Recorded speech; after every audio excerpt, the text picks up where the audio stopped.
Namasté, je suis Sandrine Muller-Boire, je suis guérisseuse et chamane, et en tant que chamane, je suis ce qu'on appelle passeuse d'âme, c'est-à-dire que j'aide les âmes à s'incarner dans un fœtus. Et donc, à ce titre, je vois beaucoup de femmes qui cherchent à tomber enceintes, qui viennent me voir, que ce soit de manière naturelle ou par fécondation in vitro ou insémination artificielle. J'ai des astuces à vous donner pour y parvenir. La première chose à savoir, c'est que en nous, il y a le yin et le yang. Les forces yin et yang, vous en avez certainement entendu parler. Les forces yang sont les forces mâles, masculines, tout ce qui est l'action. Et les forces yin sont les forces de la matrice, les forces telluriques qui viennent de la terre-mère.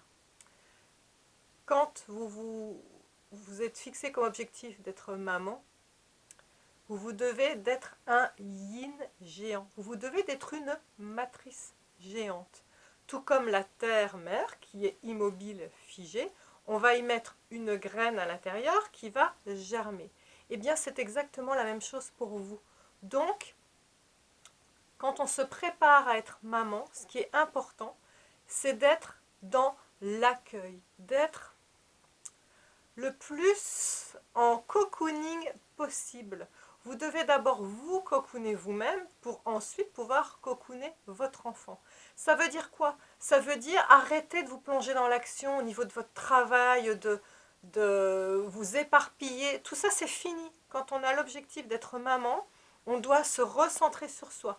Qu'est-ce qui me fait plaisir? J'écoute mon corps. Et sans culpabilité. D'accord? Donc être un yin géant, ça veut dire que maintenant vous allez déléguer et vous allez demander à la personne qui partage votre vie de s'occuper de vous. Voilà, et de faire des choses peut-être qu'elle ne faisait pas avant. Ça, c'est très important. Donc les conjoints qui me regardaient, là, je donne raison à votre épouse ou votre compagne. Voilà. Ça, c'est une première chose. Autre chose que j'ai remarqué,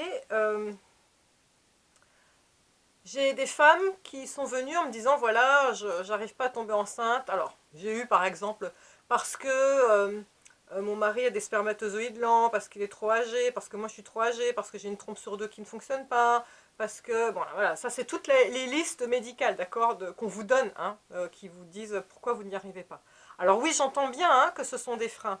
Par contre, vous répétez ça à longueur de journée, c'est vous dire dans le corps, ben moi je justifie le fait que ça ne fonctionne pas. Et souvent, des femmes sont venues avec des listes comme ça de choses qui ne fonctionnaient pas physiquement. Et pourtant, quand je posais les mains sur le corps, moi, le corps me disait, ah non, moi tout va bien, j'y arrive quand même. Hein. Et vous savez quoi? Elles sont tombées enceintes.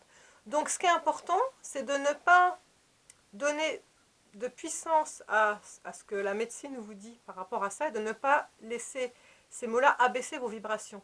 Parce que tant qu'il y a au moins une possibilité que quelque chose fonctionne, dans ce cas-là, si vous passez en FIV ou en insémination artificielle, ça règle le problème.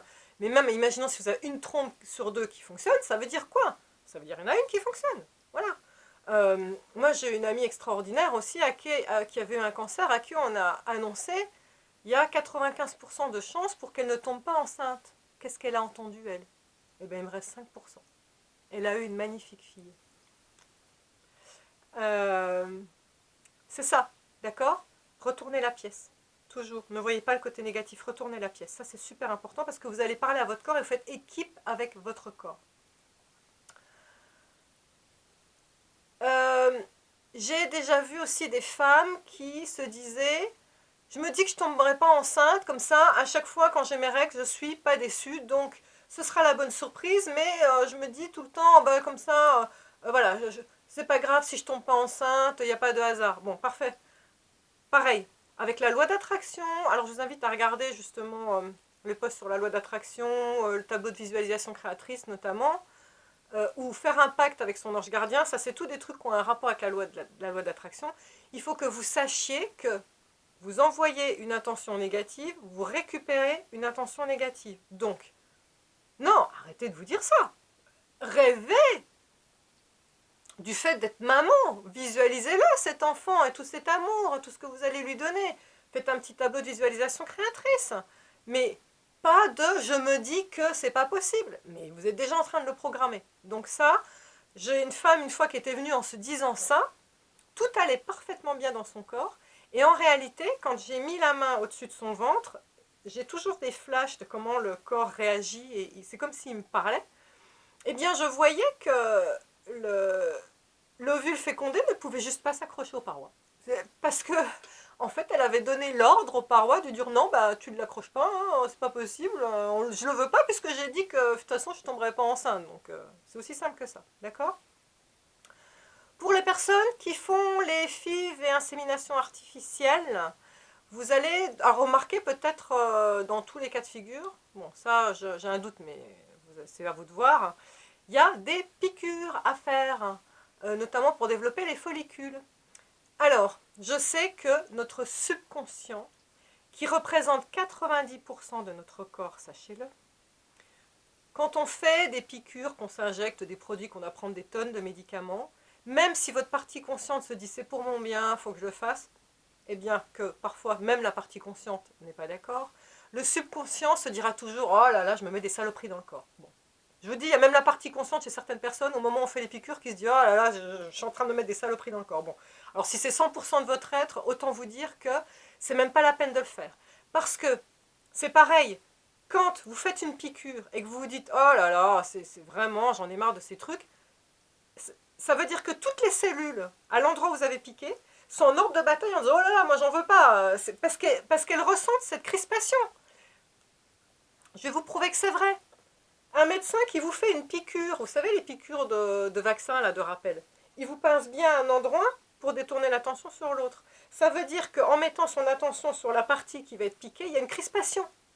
Donc, la solution, c'est ou bien vous lâchez l'affaire si vous n'êtes pas du tout capable d'accepter les médicaments, ça vaudra mieux, ou alors, comme je dis souvent aux personnes, entrez dans la danse. Ça veut dire, je joue le jeu. On me donne des médicaments, eh bien, je les accueille. Je les accepte. Et donc, ce que je dis aux femmes qui font ces piqûres, je leur dis maintenant, à chaque fois que vous faites la piqûre, vous allez dire miam miam, c'est bon pour moi. Pensez bien à ce miam miam parce que ça tourne un peu en dérision. Miam miam, c'est bon pour moi et vous vous faites les piqûres. D'accord ?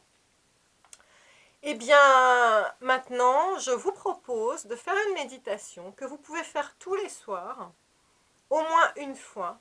Et là, comme je vais envoyer l'intention de me connecter à votre ventre, vous allez certainement ressentir des fourmillements et des vibrations de mes mains parce que j'envoie mon attention sur vous, d'accord?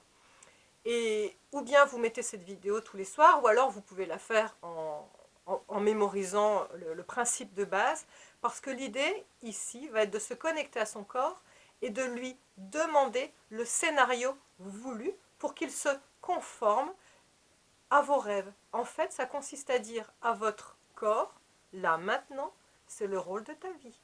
Donc, certaines cellules qui étaient dormantes, certaines parties de mon corps qui étaient dormantes, c'est maintenant. On se connecte, on est une équipe et on va y arriver. Prête? Alors, allongez-vous.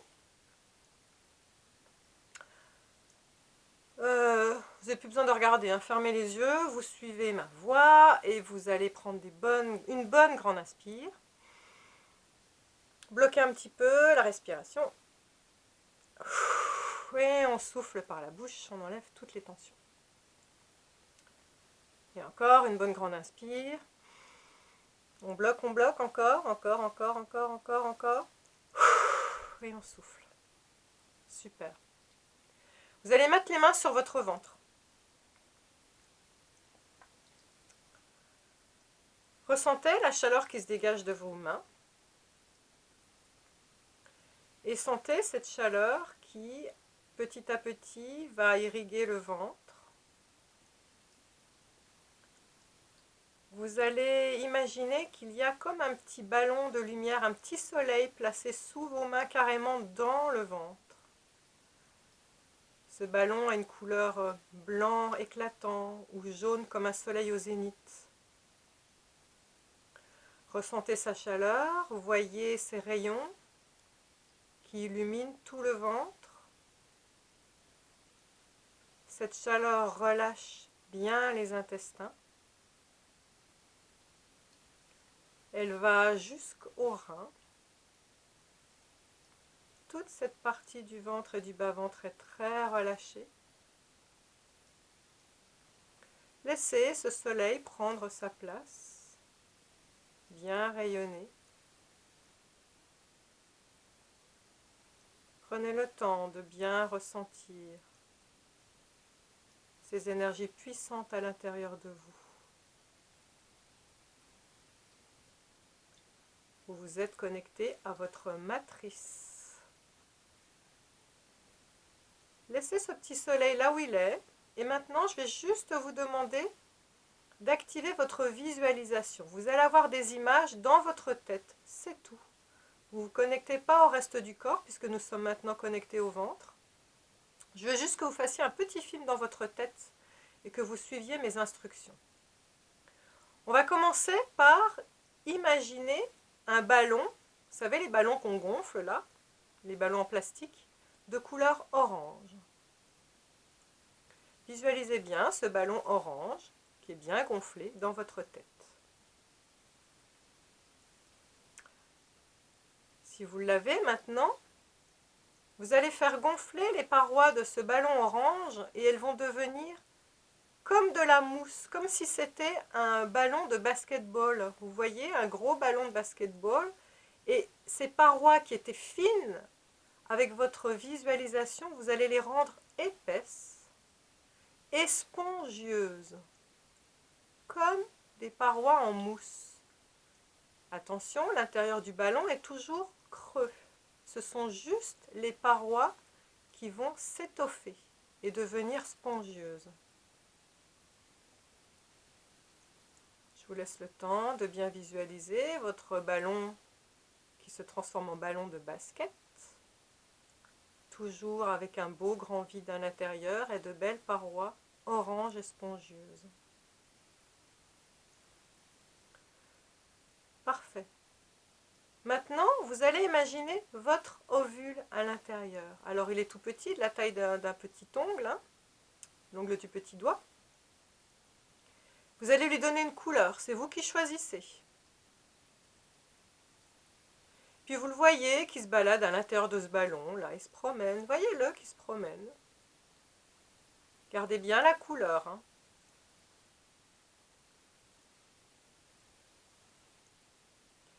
Et puis maintenant, on va voir les spermatozoïdes. Alors, vous allez leur donner une couleur aussi. Puis vous allez voir comme des petits têtards là qui se promènent un peu partout aussi dans ce ballon. Donc il y a toujours votre ovule hein, qui a sa couleur à lui. Et puis tous ces petits spermatozoïdes qui ont eux leur couleur aussi. Vous les voyez bien qui se promènent. Et puis là, faites bien attention. Regardez bien. Parmi tous ces spermatozoïdes, il y en a un qui a une couleur différente. Vous l'avez vu? Quelle couleur elle a? Identifiez bien la couleur de ce spermatozoïde. Celui-ci, c'est le bon. C'est celui que vous choisissez. C'est celui qui est parfait pour votre enfant. Que ce soit en FIV ou en insémination artificielle, c'est la même chose. Vous avez le pouvoir par l'intention de choisir le spermatozoïde qui vous plaît. C'est très important de comprendre ça. Vous l'avez vu, vous l'avez bien identifié, il a bien sa couleur différente.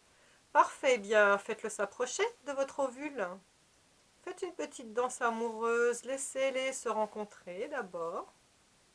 Laissez-les s'approcher.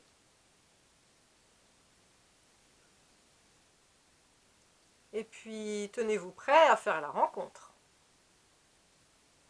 Prêt? Le spermatozoïde va rentrer à l'intérieur. Avant, je vous préviens, dès qu'il va rentrer à l'intérieur, votre ovule va prendre une nouvelle couleur. Soyez prêts. Allez, c'est parti. Vous faites rentrer le spermatozoïde et votre ovule change de couleur. C'est joli, hein? Il a une belle couleur, certainement plus brillante, plus vibrante.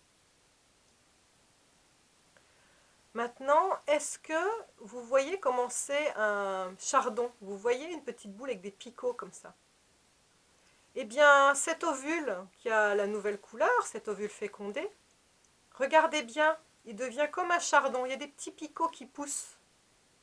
Vous voyez ces picots qui grandissent un peu partout? Alors visualisez-les bien.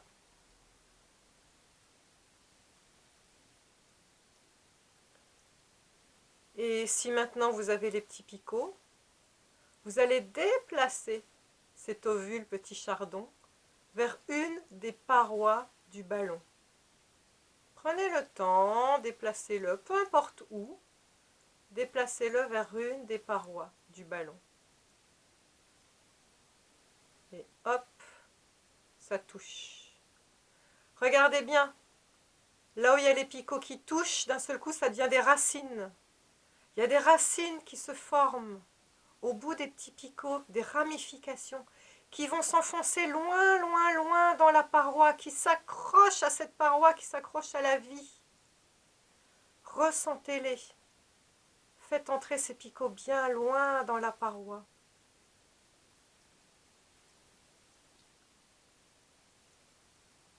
Prenez du recul sur cette scène et regardez bien ce beau ballon avec ce beau petit chardon, petit bébé qui est là, prêt à venir. Vous avez fait la rencontre. Vous avez fait une belle équipe avec votre corps. Goûtez encore à cet instant délicieux de la sensation d'être déjà maman. Je vous invite à rester dans cette sensation, les yeux fermés, et à refaire cette méditation autant que vous le voulez.